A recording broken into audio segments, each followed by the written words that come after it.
Hello my bookish lovelies, Kira here, and today I'm going to be doing my June wrap-up. I know this is a little late. On average it's usually late every month, so actually I'm not doing half bad with this considering the fact that I've already got it out. Last month I think I did it towards like the end of the month, so I'm trying to make more of a point like to get these out sooner in the month after, so I can talk about the books that I've read previously. But let's go ahead and just get into the books that I've read in the month of June. So let's go ahead and talk about the first book that I read in June, which is Flashfire, written by T.J. Klune. Second in the Extraordinaries trilogy. So this book actually follows Nick, who is obsessed with superheroes, loves fan fiction, and is neurodivergent. This book series is just so much fun. So I loved the sequel, this sequel. Thank you, NetGalley, for giving me this because I've been dying to read it, and I'm so glad I got to read it a little bit early. It is coming out June 20th. So I am just so excited because this will be out in the world. But I loved the first book. Extraordinaries was really good. It wasn't like everything. It did feel like in some spots like that it was like a little bit lacking because the storyline was still developing. It was okay, but this book was amazing because it pretty much confirmed every theory that I had in the first book. And it also like went on to kind of confirm and further a lot of other things like that I had been suspicious about. We also had a really awesome cliffhanger ending, so I definitely need the third one immediately, and the progression on this is really great. TJ Klune is hilarious. I love his humor, and there's like just so much TJ Klune humor in this that it just really resonated with me. So I definitely ended up giving this a 5 out of 5 stars because it was good. Like, I really enjoyed it, and I really think he did really well with this, and I'm really curious to see how the last book ends because the way that this was written and the way that this was done was just so smooth. And I love Nick, and I love the family systems and the fact that we got more of that in here, like where we have like loving and caring friends parents, you know. Yeah, they hover kind of, but like it's just kind of cute because they don't do it like in a controlling, like invasive way. They do it like in such a way like that is loving and nurturing. So I really like the atmosphere of TJ Klune's books, and in particular like this one because this one is very tender and very sweet. The next book I read in the month of June is also a June release. It is called Instructions for Dancing by Nicola Yoon.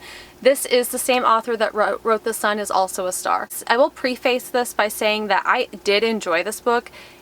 In some ways, the two main characters in this did kind of remind me of the characters in The Sun Is Also a Star, and while I did really like this, I actually did like The Sun Is Also a Star just a little bit more. And the main reason is this was good, but like it didn't resonate in the same way that The Sun Is Also a Star did with me. This book follows Evie, our main character, and a guy named X. This is all told from Evie's perspective. Evie has just suffered a really bad family situation where her dad was caught cheating on her mom and her parents ended up getting a divorce. So she's kind of lost faith in love. She doesn't want anything to do with love.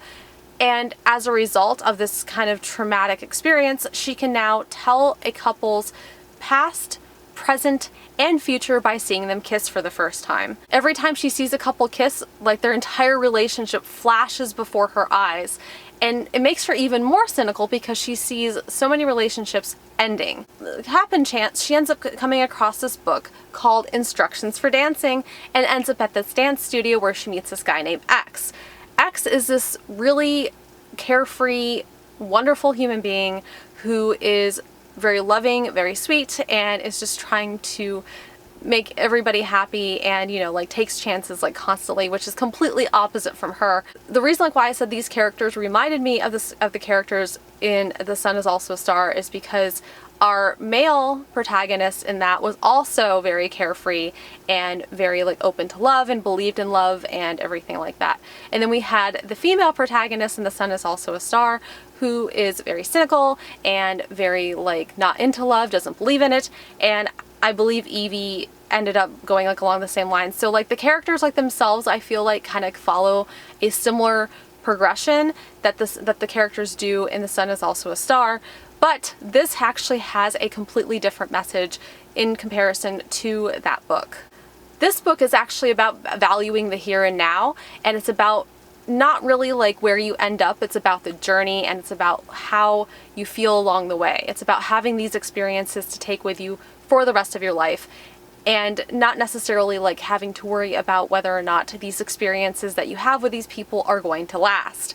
This book is very intense in some spots. It is also very heartbreaking, but it's also in a lot of ways simultaneously uplifting, because it kind of talks about how it's so important to just live for the moment sometimes and just experience the now and not really worry about how it's going to end up, because the time that you have with people is priceless, even if things don't last. So this is like just about being in the moment and experiencing it and being happy that you had these experiences.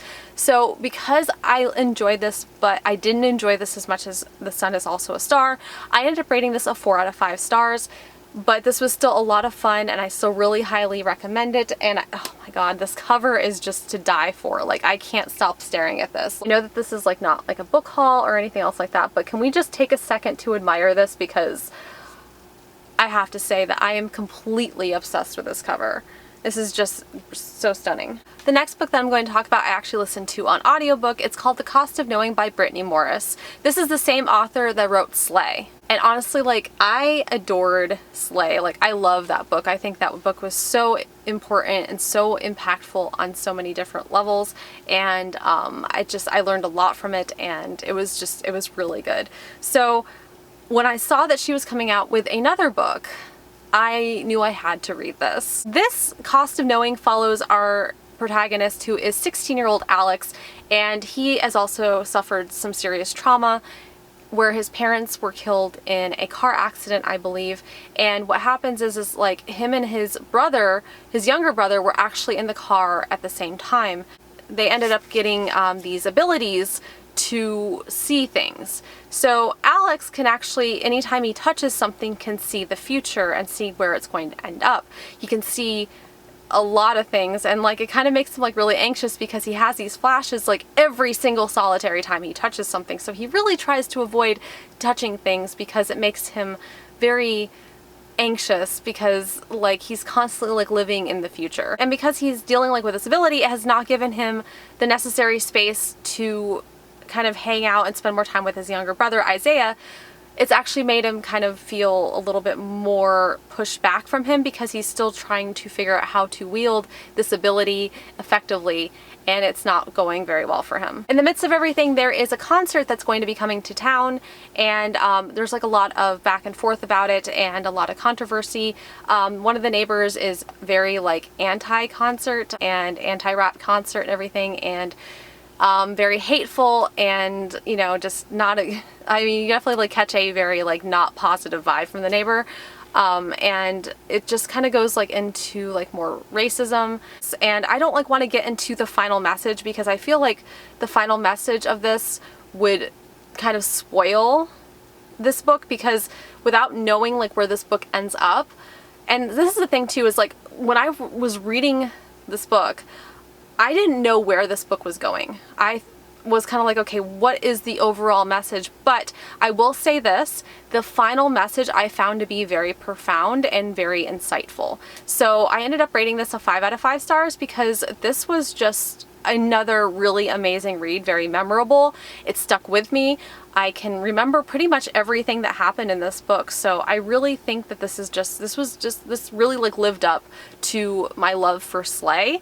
And I'm really glad that I was able to listen to this on audiobook. And actually the audiobook was really fun too. It is a single narrator. It does not have a full cast, but in spite of that, it is really well read and I really enjoyed it. So definitely check this book out. It's so good. I will say one more thing about this book too. This book is another book that tackled really important issues, but did it in more of a metaphor than it did head on like Slay did. So I feel like, and then the metaphor was really interesting, and how everything like was kind of worked into the story. So yeah, I definitely love this. The next book that I'm going to talk about is A Torch Against the Night by Saba Tahir. This is the second book in the Ember in the Ashes series. This is actually a reread for me. I read this back in 2016 when it first came out, and I actually am rereading this book because I want to finally finish the series that I've been waiting since 2016 to finish. So I'm going to be doing that. Spoiler alert, I did read the third book, and I feel like, which is A Reaper at the Gates, and I do feel like it's a crime to have books this good because it puts you at risk for falling into a terrible reading slump because they're such a wild ride. This is actually a multi-perspective YA fantasy following Helen, Elias, and Lena. And Lena is this slave. She has been enslaved like in this world, and she's trying to find a way to free the slaves that are in this world, which is not a spoiler because that's what she was doing in the first book. Elias is a mask, and he is fighting against the Empire because he's never really agreed with it. His mother is the commandant who is in charge of like everything, and in this we get to see like where everything ends up after the trials that take place in the first book. And we also have Helen, who is Elias's best friend and also is assuming her new role. No spoilers, just in case you guys have not read the first book, but I love this series. I have since it first came out, I have one more book to go, and I'm so excited. I definitely rated this a 5 out of 5 stars. I love this book just as much now as when I read it like in 2016. And it was such an amazing ride, and just like the ability like to be back in this world and have like this refresher like on everything, and it's just so thought-provoking, and I'm so attached. Like I am intensely attached to these characters. Like they're written in such a way that I can be intensely attached to them, but also fearing for their lives because like I'm just like, where are these characters going to end up? And that makes me extremely nervous, but also at the same time, like I'm really excited to see where all these characters like end up in the last book. So I have one more book to go, and I'm just so excited. Also, this has gin in it, and it has spirits, and just so many things. I love it. The next book that I'm going to talk about is Dowry of Blood by St. Gibson. This is a self-published work. It's an indie book that follows one of Dracula's brides, and I'm a huge vampire fan, so when I saw like the hype for this, I was like, I really need to read this. So this was actually sold to me as a sapphic kind of vampire book, and it does have sapphic elements, but it also has male elements, like a little bit, like the touches on that like a little bit, but it also has polyamory in it as well. So it's kind of got a good mixture of a lot of different things, not just sapphic romance. Constanta was found in the middle of a field bleeding, and Dracula finds her and decides to go ahead and turn her and make her into his bride. This is really kind of an interesting book because it's like it tells two stories. It tells the story of Constanta and her time with Dracula and him getting a second wife and then a kind of a husband in the scheme of things. And we see like this story slowly progressing like along that timeline, but we also see another story that's being told that's kind of underneath the surface. It's an abusive relationship and the cycles of abuse. Especially like when you're in a situation like where the person isn't bad, but they're definitely not good. So it kind of makes like the emphasis like on how dangerous they are to you even more so, because you keep going back to them and you keep sticking in this relationship that is harmful because you're justifying it to yourself over and over and over again that they're not that bad because they treat you good most of the time. So this is kind of like two different stories built into one. What I like too about this is it follows cycles of abuse, but it does nothing to glorify them, which I feel like sometimes, like some books, they kind of do that. I mean, unpopular opinion, but I mean, I feel like sometimes they do that, but I don't feel like that this was a glorified abusive relationship. I feel like it was just kind of like stated like in such an abstract way, and the approach to describing the abusive relationship was so well done because of the abstract way in which it was discussed. This was extremely lyrical. It was extremely poetic. I love the way it was written. It was so beautiful in so many different levels, and it did remind me of a combination of modern writing and also what Dracula kind of was written like in the poise that it was. So I kind of feel like they did a really good job of like making it feel modern while also making it feel very classical. This is another like one. I had a lot of 5-star reads in June. This is another like one that I rated 5 out of 5 stars. To be honest, like I think June has been my best reading month thus far. The next book I'm going to talk about is The Darkness Outside Us by Elliot Schrefer. And this is a science fiction LGBTQIA book in space. And this actually follows 2 boys, one from each warring last civilization, the last 2 civilizations that are on Earth, and they are sharing a space station as they are trying to rescue Ambrose's sister, who has sent a distress signal. But the catch is that they have to get the spaceship in top condition before they get it to the planet where they're supposed to be rescuing her, because without doing that, and the risk of not being able to launch this spacecraft again because the conditions on this planet are so harsh. This has been described to me as a hate to love romance, and it is, but it's not like super obvious because like I didn't reread the synopsis before I went into this, and where the hate to love actually comes in is because like they're the last 2 civilizations on Earth, so like they kind of hate each other. But overall, I didn't really feel a lot of hatred in this. Like, I mean, I felt like a stigma maybe like towards the other person, more Kodak than Ambrose. But I didn't really feel like the angst like that typically accompanies hate to love. And honestly, like this is written in several different sections. And the first section to me like was one that I was just not really like, I wasn't sure like where they were going with it, and it was like really like kind of not into it. I almost DNF'd. I was so close. Like I almost DNF'd this book over the first section, but right after I got through the first section and into the second section, things started happening that that made me question what was going on. And that's where I started to get really intrigued. So don't give up on this book during the first section. Like if you are not feeling it like during the first section, like the second section is like where everything really starts to take off. As the book progresses, you realize like that the AI isn't telling them everything, and there's a lot more going on than what the AI wants, which is the operating system to the ship wants you to know. So there's a lot of like intrigue and mystery, and this is actually a opportunity for them to bond over that. We see the cover and we see like that this is male on here, but like I really think that what we really need to emphasize with this book more than anything else is that first and foremost it is a science fiction book, and secondly it is a male romance.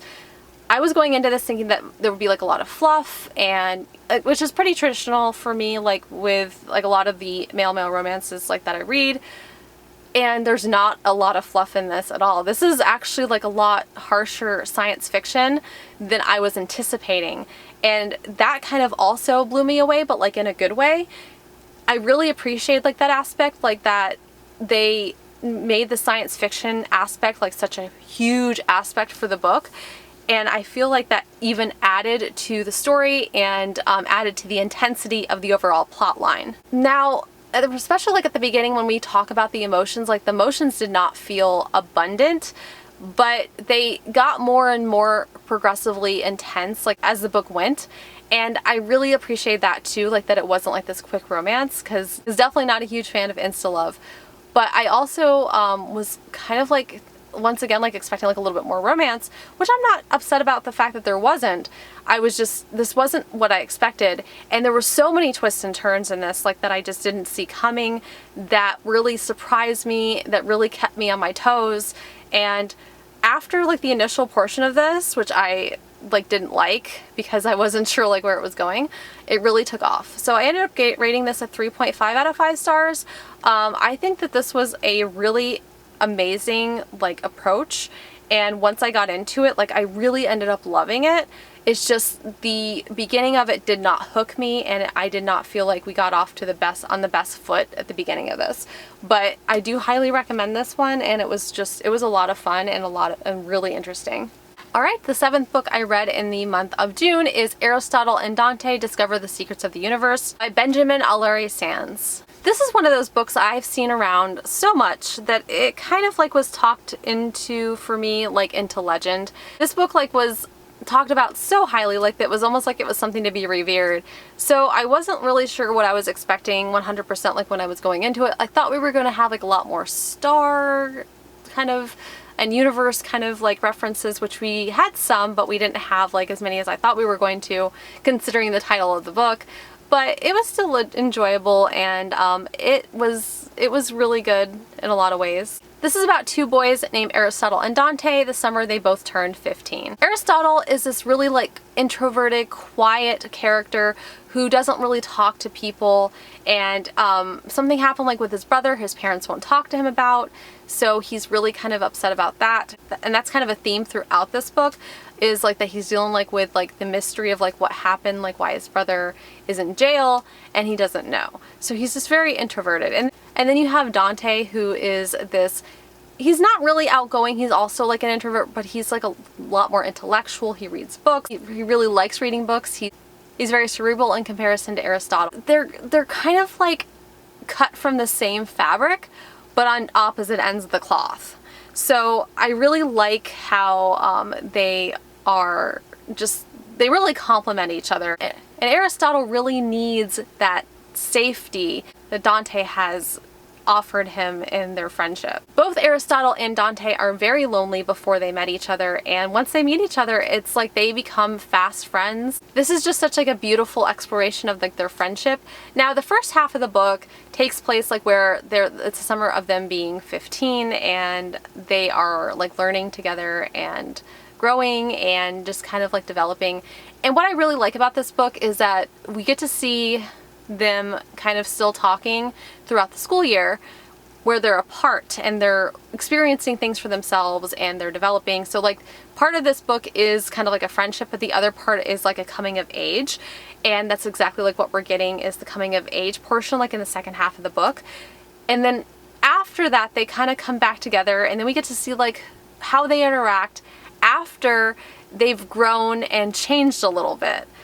I really like the dynamic and the progression. I can feel the passage of time in this book very clearly, and I think like that part is very well done. A lot happens in this book in a very short amount of time, but I feel like it's very like well described and very poetic. I ended up rating this book a 4 out of 5 stars because like I said, I was expecting more like universe references, and because it was so hyped up, I didn't quite feel like that it lived up as much of the hype that I thought it was going to. So that's like why I'm rating this a 4 out of 5 stars. While I really enjoyed it, I don't feel like it quite lived up to what I had in my head it was going to be. I also want to say like that there is a trigger warning in this for some transphobia. It's a very brief scene, but there was like, we kind of discussed like this in our Rewind book club, and I see like what they're talking about. So, but it's very brief in it. It's not okay, but it's very brief. It's like not a ongoing theme in the book. The last book that I'm going to discuss is The Bone Maker by Sarah Beth Durst. This is my very first time reading a Sarah Beth Durst novel, and apparently she has written a lot of things. This follows our main character, Kreia, who is a bone maker. She actually uses bones to reanimate things. She has little bone birds hanging around her tower, and she's got like these little rag dolls that she put like these carved bones into and reanimated them, and they kind of like watch over the tower and they keep her company. And it's just very imaginative and it's very fun. Well, 25 years earlier, there was a bone war in which evil wizard or evil bone maker named Eklor was using human bones to, they was reanimating and using them as soldiers. Well, they got rid of him, but in the process, her husband was killed, and she has been having to steal human bones to reanimate him herself, because she also stole Eklor's journals to figure out how to reanimate him. But the difference between her and Eklor is that she is not killing others to accomplish what she wants to as far as reanimation goes, whereas Eklor was killing people to achieve his goals as far as like taking over and becoming the most powerful bone maker in the land. Well, in the process of having to figure out how to get these bones so that she can reanimate her husband, Kreia actually teams back up with her old friend from 25 years ago, Zira, and they go back to the land where the bone war took place. But on their way out of Eklor's tower, which is still standing in the middle of this field, they hear a laugh. And they can't decide whether or not they imagined it, but they have a really bad feeling. So this is kind of like one of those books like where the 5 heroes of 25 years previously team back up again to see if there's another foe to battle. And I have to say like that this is a standalone fantasy, and usually like I am less inclined like for standalone fantasies because I don't feel like that there's a lot of building around the story enough like to really like immerse me. And I feel like that was kind of true anyway for this book, but overall like what she did was really well done, and I really felt like I really understood the storyline and I really understood the magic system, because there are several different types of people who wield bones in this. There's Zira, who makes talismans from animal bones, and then there's Marso, who can actually very accurately predict the past, present, or future using bone magic. So I do feel like that this was very well explored, very well done.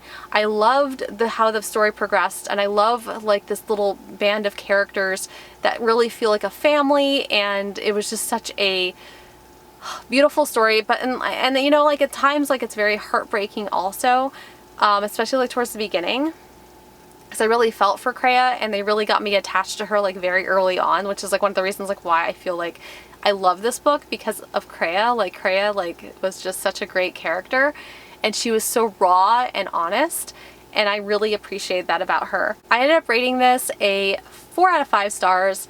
I highly recommend this. It was so good, and I definitely will be going out and seeking more stuff from Sarah Beth Durst, because I feel like that this was a good introduction to her writing, and I feel like if I get more stories like this, I'm going to be very happy, because this was not only a quick read, it's a very easy fantasy to digest. And if you're looking for like an easy standalone fantasy, I would definitely recommend this, because I feel like I love like the bone magic, and kind of like it's almost like a dark fantasy, but it's not super dark, like it's very palatable, and I really love that about this. Well guys, thank you so much for joining me for my June wrap up. I hope you guys enjoyed this video. If you guys like this video, hit the little like, hit subscribe, hit the little bell icon if you guys want to receive emails every single time I post. I'm also on Amazon, Goodreads, Instagram, and Twitter. Those links are linked in the description below. I also have a few videos on TikTok. That link's also in the description below. Thank you guys so much for joining me, and I'll see you guys again very soon.